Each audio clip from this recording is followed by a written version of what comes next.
السلام عليكم ورحمة الله وبركاته، معاكم المهندس إبراهيم من شركة المعمار الذهبي. النهارده جاي أرد على سؤال عملي كتير من الناس بيسألوا: يا باشمهندس الوحدة لسه ما استلمناش، يا باشمهندس الوحدة لسه على الطوب، الوحدة لسه ما وصلهاش خدمات. النهارده معانا شقة، الشقة هي الوحيدة في الكومباوند اللي تم تشطيبها وبنائها. هتشوفوا معايا عملي إزاي قدرنا ننفذها بالكامل. تعالوا بينا.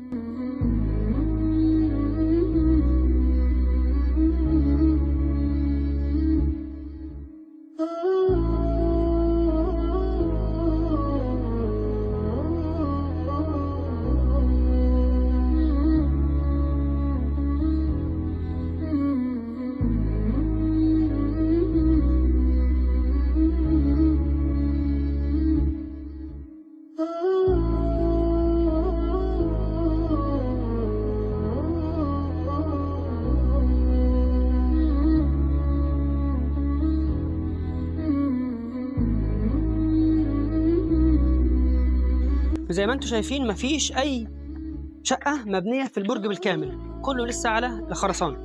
طبعا الوحدة دي في كومباوند جولدن جيتس في المقطم. بسم الله الرحمن الرحيم.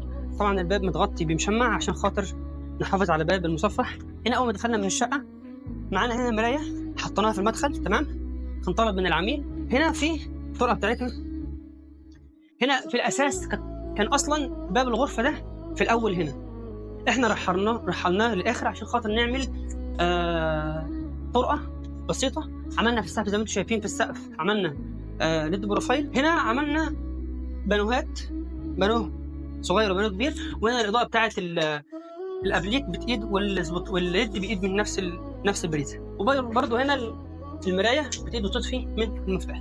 دي غرفه الاطفال. هنا غرفه الاطفال في السقف عملنا ليد بروفايل واسبوتات، طبعا كل حاجه على مفتاح لوحدها. هنا طبعا معانا هنا في الريسبشن. اول حاجه في الريسبشن عملنا بانوهات هنا على اليمين، عملنا فيها اباليب، تمام. هنا في السقف عملنا سبوتات وليد بروفايل، طبعا كل حاجه على مفتاح، اي حاجه لوحدها على مفتاح، مثلا كل مربع كل مستطيل كل حاجه على مفتاح. وعملنا الفاصل ده يفصل بين الركنه والانتريه. هنا في ركنه وهنا في انتريه. ده جنب الشاشه عملناه عباره عن بديل حجر وبديل خشب. هنا عملنا المعبره دي كلها بديل خشب. هتدخلنا على طرقه ثانيه. الطرقه برضو عملنا السقف ليد بروفايل زي ما حضرتك شايفين. وتعالى هنا غرفه الماستر، عملنا برضو في السقف سبوتات وليد بروفايل. وهنا معانا جزء الشاشه بتاع غرفه الماستر عباره عن بديل خشب وبديل رخام. بالنسبه هنا للمطبخ، عملنا في المطبخ زي ما حضرتك شايفين سبوتات، تمام. حمام عملنا برضو في الحمام سبوتات فوق. وعملنا جزء في القاعده المعلقه مضيء. وعملنا هنا كابينه شاور يفصل بين الوحده بتاعت الخشب وبين كابينه الشاور.